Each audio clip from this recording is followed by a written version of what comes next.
Salut, aujourd'hui on va parler du potentiel caché d'Instagram. Pourquoi Instagram? Déjà c'est un réseau social qui m'intéresse beaucoup parce que pour moi c'est clairement le meilleur réseau social pour fuir la procrastination. Je vais te l'expliquer un petit peu après pourquoi. Et donc derrière cette application, il y a un vrai potentiel caché. Quelque chose, tu vois, qui peut totalement changer ta vie et facilement, il suffit de s'en rendre compte. C'est quelque chose que personne ne fait et pourtant c'est là et c'est tout le monde omet cette partie et je vais t'expliquer laquelle c'est. D'abord, j'aimerais juste te faire une comparaison nulle pour que tu essayes de comprendre un petit peu mon idée.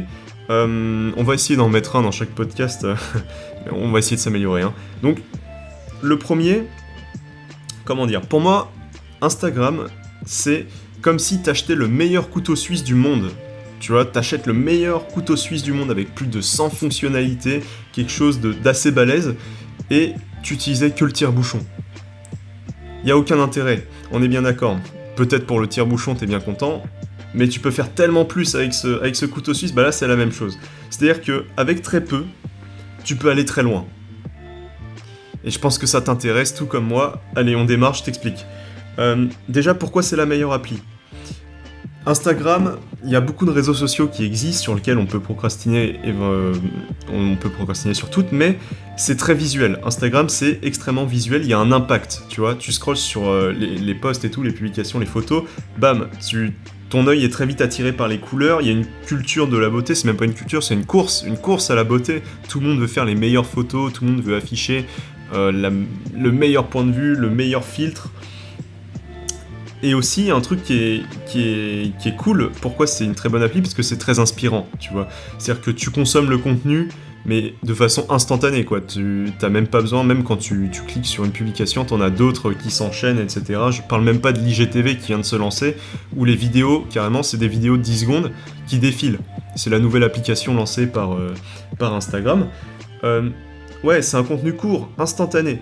Donc, meilleure application parce que tu peux ne pas y passer beaucoup de temps, c'est très inspirant et il y a beaucoup d'impact. Il y a deux façons de consommer le contenu. La première façon, c'est celle que tous les gens utilisent, c'est le divertissement et un petit peu d'inspiration par-ci par-là, c'est-à-dire que tu vas t'abonner à des gens que t'aimes bien. Donc tu es une sorte de liker fou, tu vois, entre guillemets, c'est-à-dire que tu vas avoir que du divertissement, ça peut être de l'humour, ça peut être des mecs que t'aimes bien suivre, des influenceurs finalement, et de la musique, de l'art, etc. Il y a un petit peu d'inspiration, un petit peu de belles photos par-ci par-là, des citations, plein de posts comme ça, des bijoux, des habits, ce que tu veux. Donc ça c'est pas mal, mais c'est ce que 90% des gens utilisent, ils l'utilisent de façon passive, tu vois. Tu ouvres Insta, tu scrolles, tu regardes un petit peu, c'est assez addictif, tu regardes la vie de tes potes et tout, tu te compares, et puis il y a un côté un peu s'enfermer dans sa propre bulle, et aussi essayer de fuir son quotidien qui est un peu morose, tu vois. Essayer d'avoir des nouveaux horizons, peut-être qu'il pleut aujourd'hui, il fait gris, t'es pas trop content, bah tu vas scroller, et puis tu vas avoir des mecs sur la plage et tout, des personnes magnifiques et tout. On connaît tout ça, hein, évidemment, ça nous est tous arrivé. Donc, pour moi, ça, c'est pas la bonne façon d'utiliser Instagram. Alors, c'est la bonne façon si tu veux te divertir, mais pas si tu veux fuir la procrastination. Nous, c'est ce qu'on recherche, je le rappelle. Pour moi, je pourrais résumer ma façon de voir les choses en 3 mots: absorber, ingérer, créer. D'accord ? Tu vois, au lieu... Donc, on va reprendre le côté s'inspirer, c'est très bien. Tu regardes plein de trucs. Des fois, tu vois, il suffit d'un petit quelque chose, un petit coup de pouce pour que tu te mettes à taffer, tu vois. Ça peut être, tu vas sur un post Insta qui dit, bah, bouge-toi le cul et tout, d'un mec que t'aimes bien, tu fais, bon, ok, il a raison, je m'y mets, puis ça va être assez efficace. Et là, bon, il y a un intérêt, on est d'accord. Ensuite, quel est ce potentiel caché véritablement? C'est qu'en fait, c'est un réseau social, on est bien d'accord. Dans le réseau social, imaginons que tu fasses du dessin. T'es un dessinateur, amateur, et tu vas regarder plein de mecs qui font du dessin et tout, tu vas t'abonner à... Tu vas suivre, tu vas follow les mecs. Tu vas follow, on n'est pas sur Twitter. Non, tu vas regarder des artistes qui ont beaucoup de talent, et des personnes qui sont pas forcément connues, mais qui ont du talent, et en plus tu peux prendre contact avec eux. Donc là, tu peux essayer de discuter, tu peux échanger, tu peux envoyer tes œuvres, il peut envoyer ses petits dessins, ses peintures, c'est quelque chose. Et en fait, tu vas totalement, de façon proactive, échanger avec cette personne, et ça peut totalement changer ta vie. Imaginons que tu fasses la rencontre de quelqu'un, tu peux t'associer avec lui en retour, tu peux commencer à créer avec lui, et c'est pour ça, le troisième point, c'était créer.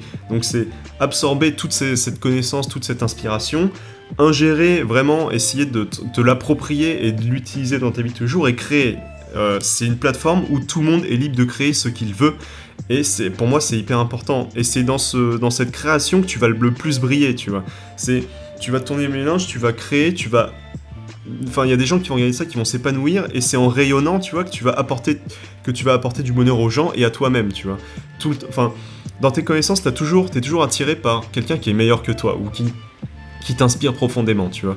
Et c'est une personne que tu vas beaucoup apprécier. T'as sûrement une personne autour de toi, que ce soit tes parents, tes amis et tout. C'est quelqu'un que t'admires quelque sorte, et t'as envie d'évoluer avec lui, tu vois. C'est en rayonnant. De toute façon, comment être populaire, être bien dans sa peau, être confiant, etc. C'est en étant dans ce côté recherche, dans ce côté travail, réussite. Et ce côté réussite en apportant, ça peut être des trucs tout cons, hein, et les gens vont être attirés vers toi et ils te seront reconnaissants.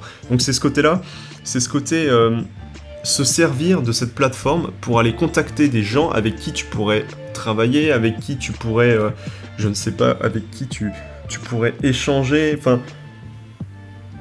Ça peut tout simplement changer ta vie, tu peux faire des rencontres et tu peux te bouger le cul ou plein de choses, et ensuite c'est libre à toi, libre à ton imagination, créer du contenu, et c'est là-dedans, en fait c'est tellement puissant comme application que ça peut avoir des impacts qui sont énormes dans la vie des gens, comme ça peut avoir un mauvais impact. Tu peux te faire détruire sur internet comme tu peux très bien réussir, et justement dans cette culture il y a de plus en plus de monde qui continue de grandir avec internet. Bon, je m'éloigne un peu du sujet, mais prenons YouTube, Facebook, etc. Il y a des métiers qui sont créés grâce à ces plateformes, tu vois, des trucs qu'on n'imaginait même pas il y a 10 ans, tu vois, et ça continue de se créer. Maintenant, il y a beaucoup de monde qui disait ouais, les youtubeurs c'est fini, ça sert à rien de commencer maintenant, tout a été fait. Et non, il y en a qui continuent à se créer, il y en a des milliers et des millions chaque jour qu'on n'entend pas parler, mais qui vivent de leur contenu sur internet, que ce soit blog, YouTube, Instagram. Tout le monde a déjà entendu parler de ces personnes qui font des photos sponsorisées sur Instagram. La photo peut être à 50, 100 euros, 3 chiffres derrière la virgule, avant la virgule plutôt. Mais il y a des gens qui vivent de ça et essayent de trouver comment tu pourrais vivre de ça, comment tu pourrais t'inspirer, comment tu pourrais t'améliorer. Et c'est à ce moment-là où tu vas commencer à réfléchir par toi-même, tu vas inconsciemment, tu vas t'améliorer, les gens vont être plus sympas avec toi. Enfin, c'est entamer cette démarche proactive, tu vois. Et c'est en provoquant la chance que tu en auras, tout simplement. Et c'est pas qu'une question de chance, c'est une question de travail, c'est une question de méthode, d'agissement. Et tu verras par toi-même le changement. Enfin voilà, juste... c'était le podcast du jour, le véritable potentiel caché d'Instagram. Pour moi c'est ça, c'est vraiment être proactif sur l'application, se servir de tous ses côtés social et inspirants pour t'en apporter le meilleur. C'était Yannou, allez, ciao, à demain.